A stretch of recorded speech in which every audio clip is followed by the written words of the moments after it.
ಪಾಂಡವಮಟ್ಟಿಯಲ್ಲಿ ಕಾರ್ತಿಕ ದೀಪೋತ್ಸವಕ್ಕೆ ಅದ್ದೂರಿ ತೆರೆ, ಗ್ರಾಮದೆಲ್ಲೆಡೆ ಭಕ್ತಿಭಾವದ ಹೊಳೆ.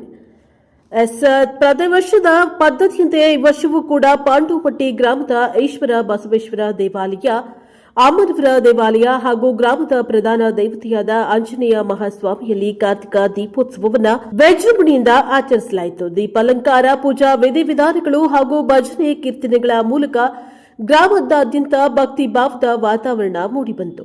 ಈ ಸಂದರ್ಭದಲ್ಲಿ ಪುರೋಹಿತರಾದ ಶ್ರೀ ವಿದ್ವಾನ್ ಬಸವಣ್ಣಯ್ಯ ಶಾಸ್ತ್ರಿಗಳು ಪಂಚಭೂತಗಳ ಆಶೀರ್ವಾದದಿಂದ ಗ್ರಾಮದಲ್ಲಿ ಕೃಷಿ, ವ್ಯಾಪಾರ, ವಾಣಿಜ್ಯ, ಶಿಕ್ಷಣ ಹಾಗೂ ಸರ್ವತೋಮುಖ ಅಭಿವೃದ್ಧಿ ನೆರವೇರಲಿ, ಕಲ್ಯಾಣ, ಸಂತಾನ, ಮಂಗಳ ಕಾರ್ಯಗಳು ಸುಭಿಕ್ಷೆಯಿಂದ ನಡೆಯಲಿ ಎಂದು ಭಗವಂತನಿಗೆ ವಿಶೇಷ ಸಂಕಲ್ಪವನ್ನು ನೆರವೇರಿಸಿದ್ದಾರೆ.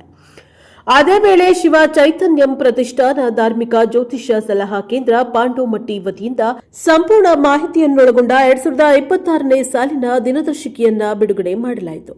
ಕಾರ್ಯಕ್ರಮದಲ್ಲಿ ಪಾಂಡವಮಟ್ಟಿ ಗ್ರಾಮದ ಪ್ರಮುಖ ಮುಖಂಡರಾದ ಗೌಡ್ರ ಪ್ರಬಣ್ಣ, ಲೋಹಿತ್, ನಿಂಗರಾಜ್, ಉಮೇಶ್, ಗ್ರಾಮದ ಹಿರಿಯರು, ಸಮಿತಿಯ ಸದಸ್ಯರು ಸೇರಿದಂತೆ ಅಪಾರ ಸಂಖ್ಯೆಯ ಸದ್ಭಕ್ತರು ಭಾಗವಹಿಸಿದ್ದರು. ಕಾರ್ತಿಕ ದೀಪೋತ್ಸವವು ಗ್ರಾಮಸ್ಥರಲ್ಲಿ ಭಕ್ತಿ, ಏಕತೆ ಮತ್ತು ಸಂಸ್ಕೃತಿಯ ಜಾಗೃತಿಯನ್ನ ಮತ್ತೆ ಆತ್ಮೀಯವಾಗಿ ಪ್ರತಿಬಿಂಬಿಸಿತು. ಬ್ಯೂರೋ ರಿಪೋರ್ಟ್, ದೇವರಾಜ್ ಕೆ, ನಲ್ಲಿ ಹಂಕ್ಲು, ಪ್ರಶಾಪ ಟಿವಿ, ದಾವಣಗೆರೆ.